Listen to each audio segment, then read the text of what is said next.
Alors, bienvenue sur la chaîne UDM Academy, l'univers des mathématiques. Aujourd'hui, nous allons traiter cet exercice qui est de niveau 4e, qui est très intéressant et je pense que vous allez tirer profit.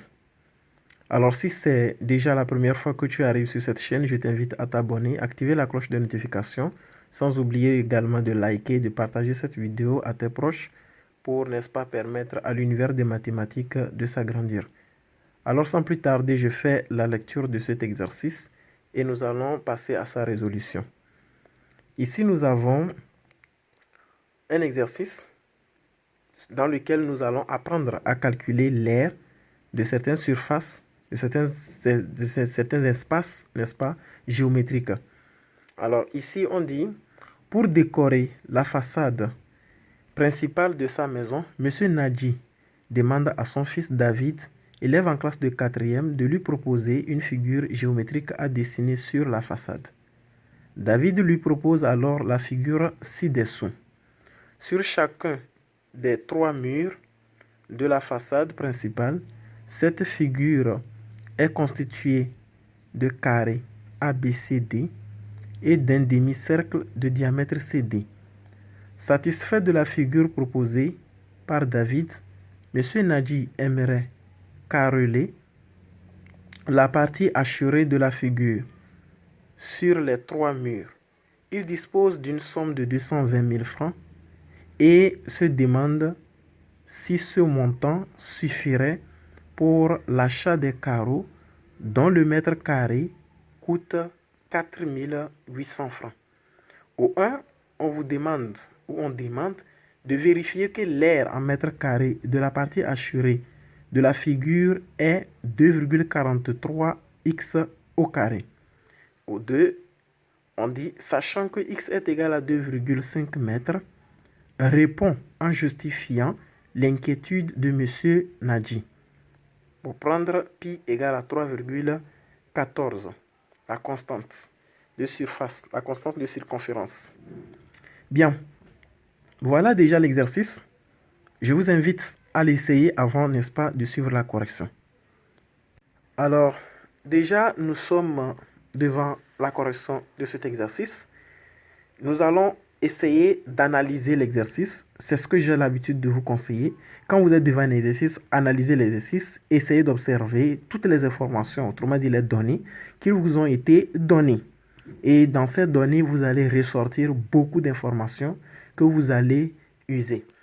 Alors ici, nous avons la figure A, B, C, D. On nous informe que c'est un carré.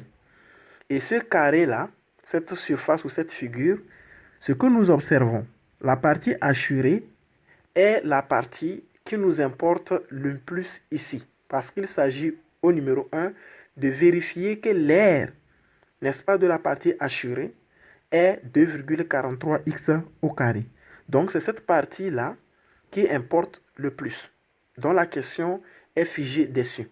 Alors, l'analyse de cette figure nous ramène à observer quelque chose. Déjà, cette figure étant le carré, ça veut dire que le côté que nous avons ici DC de notre figure étant en même temps le diamètre de notre demi-cercle, c'est-à-dire la circonférence, c'est-à-dire le disque, notre demi-cercle D, notre diamètre DC est en même temps le côté de notre figure ABCD, qui est un carré. Alors, déjà le DC que nous observons aussi, nous renvoie à observer quoi? Les codes géométriques. Les deux signes que nous observons ici, n'est-ce pas, sont des codes géométriques qui renvoient, n'est-ce pas, l'égalité de distance ou l'égalité, n'est-ce pas, de certains espaces, on va dire comme ça. Donc déjà, le haut étant le milieu, puisque les deux codes nous disent que le haut, c'est-à-dire que le haut est situé à équidistance des extrémités du segment DC. Nous observons également que la distance DO deviendra automatiquement le rayon de notre demi-cercle. Et au même moment, on nous informe que cette distance est égale à x, c'est-à-dire le rayon est égal à x. Donc, la première information pour moi, c'est de dire que le rayon est égal à x. Et le diamètre, petit d, c'est ça encore notre distance CD ou DC qui est en même temps égale à x plus x. Ça fera donc 2x. Donc la distance du diamètre, sans même nous parler, la figure nous renvoie cette information que c'est égal à 2x. Alors, qu'est-ce que nous devrons faire? Quand nous observons la figure encore, nous voyons que notre demi-cercle est à l'intérieur de notre carré. Ce qui veut dire que la partie assurée, n'est-ce pas, l'espace que nous avons ici, nous devrons d'abord calculer l'aire du carré. En plus, calculer aussi à part entière l'aire de notre demi-cercle. Voilà les deux informations, voilà les deux exercices que nous devrons nous donner. Et une fois que nous arrivons à trouver l'aire des deux espaces, nous constatons que l'aire du demi-cercle étant inclus dans l'espace ou la circonférence de l'aire de notre carré, on va donc procéder à la méthodologie de soustraction. Donc, sans plus tarder, nous allons vérifier cela. Voilà, donc nous avons donc l'aire que je vais noter A comme ceci. Donc l'aire de notre carré ici, nous savons que le côté, n'est-ce pas, c'est le diamètre DC. Donc l'aire d'un carré est égal à quoi? Côté fois côté. Autrement dit, côté au carré. Donc l'aire du carré, ça fait côté fois côté. Donc je dirais ça fait quoi? Le côté, ça fait CD fois la distance CD. Ce qui serait égal à 2x multiplié par 2x également. Ce qui donne 4x au carré. Voilà déjà l'aire de notre carré ABCD. Alors, nous allons aussi chercher l'aire de notre demi-cercle.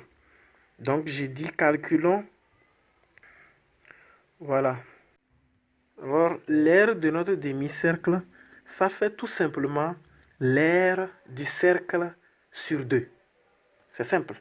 Parce que l'aire du cercle, l'aire du disque, nous savons que pour calculer l'aire, d'abord je vais dire l'aire du demi-cercle, ça fait tout simplement l'aire du cercle C sur 2. Alors que l'aire du cercle C est égale à quoi? Comment calcule-t-on l'aire du disque? C'est le rayon au carré multiplié par la circonférence, la constante de circonférence qui est quoi? Qui est pi. Voilà comment on calcule l'aire du disque ou du cercle. Alors, nous pourrons dire que l'aire de notre demi-cercle serait donc égal à quoi? Le rayon au carré fois pi, le tout sur quoi? Sur d. Donc voilà un peu comment on fait pour calculer l'aire du demi-cercle. Donc sans plus tarder, nous calculons cela. Voilà donc de façon application numérique ce que ça donne. Donc ici nous avons le pi, la valeur du pi 3,14 multiplié par le côté, c'est-à-dire le rayon qui est ici. C'est ça le rayon du demi-cercle ou du cercle. Le tout au carré qui est ici. Le rayon au carré, le tout maintenant sur 2. Donc l'aire du demi-cercle nous donne 1,57x au carré. Étant donné que nous avons déjà l'aire du carré aussi qui est égal à 4x au carré, nous pouvons donc dire que l'aire de notre partie assurée qui est là, ça fait donc l'aire de tout le carré moins l'aire de notre demi-cercle. Voilà. Donc, nous pouvons donc continuer le travail. Voilà, donc je disais que nous allons donc nommer le A, l'aire de la partie assurée. Donc je dirais L'aire de cette partie hachurée, ça fait l'aire du carré A, B, C, D, moins l'aire du demi-cercle C.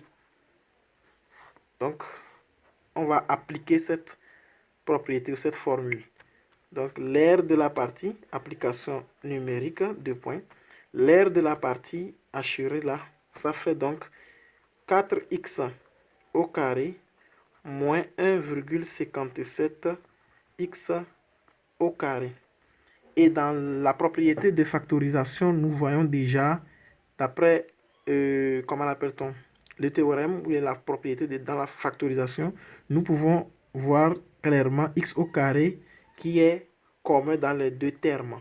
Nous avons fait ça dans une précédente vidéo. Donc, si vous ne l'avez pas suivi, je vais vous mettre le lien de cette vidéo dans la description de celle-ci. Vous allez la suivre, comprendre comment faire la factorisation avec la méthode de mise en évidence d'un facteur commun. Donc ici, nous aurions 4 moins 1,57, le tout facteur de x au carré. Et donc, la réponse, c'est 2,43x au carré. Donc, voilà la démonstration ou la vérification ainsi faite. Alors, numéro 2, qu'est-ce qu'on nous demande? On dit d'abord que Monsieur Nadji, demandant à son fils David de lui proposer une figure, qu'est-ce qu'il va faire au juste? Cette figure était pour dessiner, n'est-ce pas? C'était, n'est-ce pas, pour... je cherche ça. Voilà, donc c'était pour dessiner cette figure-là sur la façade, c'est-à-dire les 3 murs de la façade principale, l'entrée de sa maison ou, je sais pas, du garage, quelque chose comme ça. Donc, monsieur Nadji a demandé à son fils une figure. Et cette figure, déjà la partie hachurée, il dit il souhaite carreler cette partie. Pourtant, il dispose de 220 000 francs. Alors qu'un carreau, c'est-à-dire le mètre carré, coûte 4 800 francs. Alors, il voulait clôturer il voulait mettre du carreau sur les 3 façades, les 3 murs de cette portion-là. Donc, étant donné que on nous a donné la valeur de x qui est égale à 2,5 mètres, nous allons chercher, n'est-ce pas, l'aire en mètres carrés de cette partie hachurée. Et en fonction de ça, nous allons vérifier avec le mètre carré de chaque carreau que la personne ou bien le papa pouvait acheter pour lui permettre, n'est-ce pas, de carreler ces 3 murs des parties hachurées. Donc, nous allons tout de suite calculer de façon pratique la valeur, ou je vais dire oui, la valeur de l'aire de la partie hachurée. Donc, nous allons dire que l'aire de cette partie hachurée, en prenant x égale à 2,5 mètres, c'est égal à quoi? C'est égal à, nous avons déjà dit que c'est égal à 2,43 x au carré. En remplaçant x par sa valeur, on obtient 2,43 facteur de 2,5 de tout au carré. Et n'oubliez pas l'unité, mètre carré, puisqu'actuellement, on nous a donné la valeur du rayon. Bon, maintenant que nous connaissons l'aire de la partie hachurée, nous savons que l'aire de la partie hachurée pour un seul mur de cet espace, la partie hachurée pour un seul mur, c'est combien? C'est 15,187 mètres carrés. La partie qu'il faut hachurer et la partie qu'il faut carreler pour un seul mur, c'est ça. Pourtant, papa de David voudrait hachurer et voudrait carreler combien de parties? 3 parties, c'est-à-dire 3 murs. Vous voyez? Donc, il faut multiplier l'aire de cette partie-là par 3 pour voir l'aire totale qu'il aura à carreler. Vous voyez? Donc, En faisant ça, nous obtenons 45,56 mètres carrés. Donc, l'air total qu'il faut utiliser, il faut carreler, ça fait au total 45,56 mètres carrés. Alors, nous devrons rappeler que un mètre carré, le mètre carré coûte 4800 francs. Lui, il a jusqu'à 45,56 mètres carrés à carreler. De façon pratique, nous utilisons la règle de 3. Nous savons que le mètre carré, un mètre carré, lui coûterait 4800 francs. Il en a jusqu'à 45,56 mètres carrés. Ça va lui coûter combien? Donc, en utilisant cette règle de 3, nous voyons que nous pourrons multiplier 45,56 mètres carrés par 4800 francs, le tout sur 1 mètre carré. Ce qui fera simplifier les unités mètres carrés et nous retrouverons 218 700 francs CFA. Voilà ce que papa de David doit dépenser pour pouvoir carreler, n'est-ce pas, ces 3 parties hachurées de murs. Donc, étant donné que nous connaissons maintenant le devis, d'accord? Le devis, combien papa devra dépenser pour pouvoir hachurer, pour pouvoir carreler ces 3 parties, nous devrons donc observer le montant que papa dispose déjà. Donc, on nous a informé dans l'exercice qu'il dispose de 220 000 francs CFA. Voilà le devis, ce qui devrait lui coûter 218 000 francs CFA. Donc, on voit que les 200, c'est-à-dire le montant qu'il dispose, est largement supérieur au montant qu'il devra donc dépenser. Ça voudrait dire que papa de David pourra satisfaire son désir, celui de carreler les 3 parties hachurées du mur de sa façade principale. Voilà donc en conclusion ce que nous pourrons dire. Puisque le montant que dispose M. Nadji est bien supérieur au montant du dépense, alors papa de David pourrait satisfaire son désir de carreler les 3 parties du mur de la façade principale. Donc nous voici à la fin de cette vidéo. Je vous invite à l'essayer encore davantage pour mieux comprendre. On se retrouve dans la nouvelle vidéo. Merci.